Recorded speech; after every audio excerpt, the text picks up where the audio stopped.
اعوذ باللہ من الشیطان الرجیم بسم اللہ الرحمن الرحیم نحمدہ و نصلی علی رسولہ الکریم اما بعد رب اشرح لی صدری ویسر لی امری واحلل عقدۃ من لسانی یفقہوا قولی۔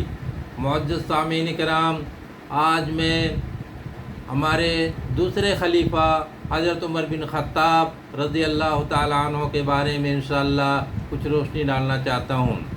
حضرت عمر بن خطاب رضی اللہ تعالیٰ عنہ کا اسلام لانے کا واقعہ مختصر یہ ہے کہ اللہ کے پیارے نبی صلی اللہ علیہ وسلم نے ان کے لیے دعا مانگی تھی کہ اے اللہ تعالیٰ، عمر بن خطاب یا ابو جہل بن ہشام دونوں میں سے کسی ایک کو کے ذریعے سے اسلام کو مضبوط فرما۔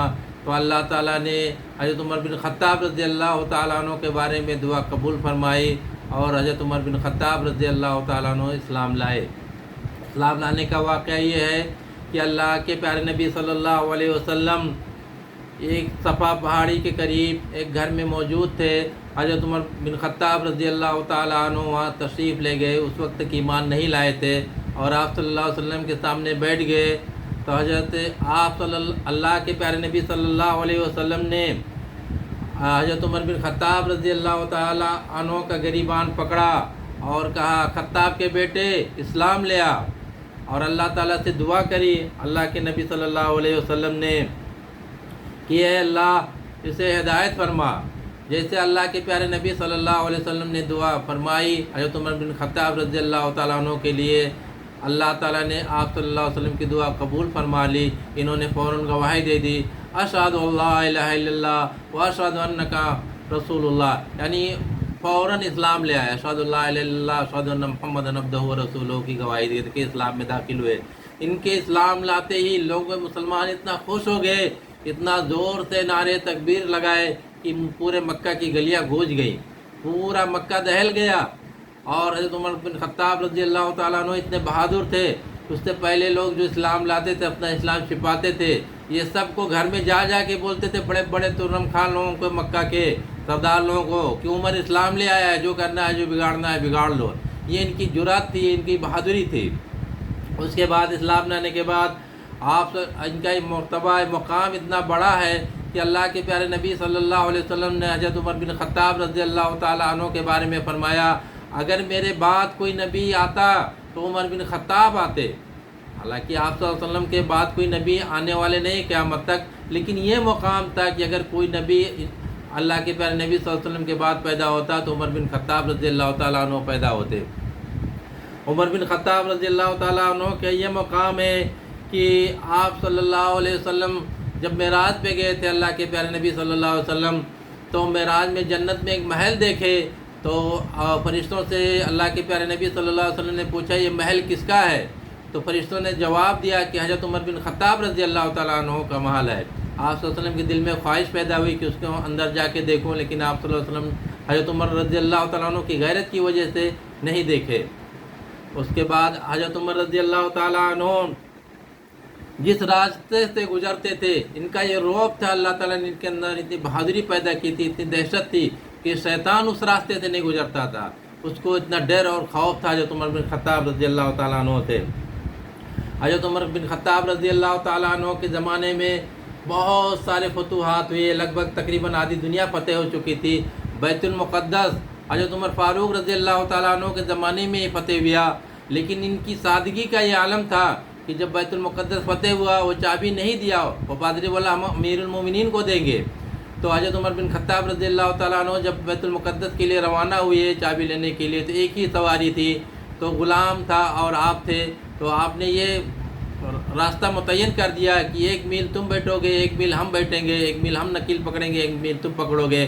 جب لاسٹ وقت آیا تو حضرت عمر بن خطاب رضی اللہ تعالیٰ عنہ کی باری تھی نکیل پکڑنے کی، تو غلام بولا امیر المومنین آپ بیٹھ جائیے سواری پہ، میں نکیل پکڑتا ہوں، نہیں تو لوگ مجھے امیر المومنین سمجھیں گے۔ حضرت عمر بن فاروق رضی اللہ تعالیٰ عنہ کا انصاف دیکھیے، انہوں نے کہا کہ نہیں تمہاری باری ہے بیٹھنے کی، تم بیٹھو گے، میں نکیل پکڑ کے جاؤں گا۔ یہ تھا ان کا انصاف۔ حضرت عمر بن خطاب رضی اللہ تعالیٰ عنہ کے غلام کو سواری پر بیٹھا کے، اور آدھی دنیا کے جو بادشاہ ہیں خلیفہ ہیں وہ اپنی کی نکیل پکڑ کے غلام بن کی جگہ پہ لے کے جا رہے ہیں۔ یہ ان کی سادگی تھی۔ حضرت عمر بن خطاب رضی اللہ تعالیٰ عنہ کا جب ایک شہادت کا وقت قریب آیا، مسجد میں نماز پڑھا رہے تھے، ایک فیروز نامی حملہ کر دیا تھا تلوار سے نماز کی حالت میں. تو جب انتقال کا وقت آیا تو ان کی یہ خواہش تھی کہ میں اپنے دونوں ساتھیوں یعنی اللہ کے پیارے نبی صلی اللہ علیہ وسلم اور حضرت ابو بکر صدیق رضی اللہ تعالیٰ عنہ کے ساتھ میں بھی رکھا جاؤں. تو انہوں نے اپنے بیٹے کو عبداللہ کو بھیجا حضرت اماں عائشہ رضی اللہ تعالیٰ عنہ کے پاس، کیونکہ وہ جگہ حضرت اماں عائشہ رضی اللہ تعالیٰ عنہ اپنے لیے فکس کر کے رکھی تھیں کہ میرے مرنے کے بعد مجھے وہاں دفن کرنا. تو اجازت لینے کے لیے بھیجے تو کیا نصیحت کی وہ سننے کے لائق ہے. بولے بیٹا جا کے اماں عائشہ رضی اللہ تعالیٰ عنہ سے یہ عرض کرنا، یہ مت کہنا کہ امیر المومنین کہتے ہیں، مولانا عمر کہتا ہے کہ اس کی یہ خواہش ہے کہ اگر آپ اجازت دیں تو اپنے دونوں ساتھیوں کے ساتھ میں بھی دفن کر دیا جاؤں. عمر کہتا ہے یہ جملہ کہنا. یہ جا کے حضرت عبداللہ ابن عمر رضی اللہ تعالیٰ عنہ نے عرض کیا حضرت اماں عائشہ رضی اللہ تعالیٰ عنہ کے پاس، انہوں نے اجازت دے دیے، خوشی سے اجازت دے دیے. لیکن حضرت عمر بن خطاب رضی اللہ تعالیٰ عنہ کو ابھی بھی تسکین نہیں ہوا. وہ فرمائے کہ جب میرا انتقال ہو جائے گا یعنی میں شہید ہو جاؤں گا تو اس کے بعد جو ہے پھر حضرت عائشہ رضی اللہ تعالیٰ عنہ کے پاس جانا، ہو سکتا ہے میں زندہ ہوں، میرے لحاظ میں انہوں نے یہ کہہ دیا ہو، اجازت دے دیا ہو، لیکن مرنے کے بعد میرے کوئی لحاظ نہیں رہے گا. تو اگر ان کے دل میں کچھ ایسا رہے گا کہ ان کو دفن مطلب ان کی خواہش رہے گی کہ ان کی تدفین وہاں ہو تو وہ منع کر دیں گی. تو میرا جنازہ رکھ دینا، رکھنے سے پہلے باہر رکھنا اور جا کے اماں عائشہ رضی اللہ تعالیٰ عنہ سے پھر اجازت طلب کرنا. پھر اگر وہ خوشی سے اجازت دے دیں گی تو مجھے آپ صلی اللہ علیہ وسلم اور حضرت ابو بکر صدیق رضی اللہ تعالیٰ عنہ کے بغل میں دفن کر دینا، نہیں تو عام مسلمانوں میں کے قبرستان جنت البقیع میں دفن کر دینا. یہ ان کا انصاف تھا. تو اللہ تعالیٰ نے ان کو اتنا بڑا مقام دیا. اللہ تعالیٰ سے میری دعا ہے کہ اللہ تعالیٰ ہم سب کو حضرت عمر بن خطاب رضی اللہ تعالیٰ عنہ کے نقش قدم پر چلنے کی توفیق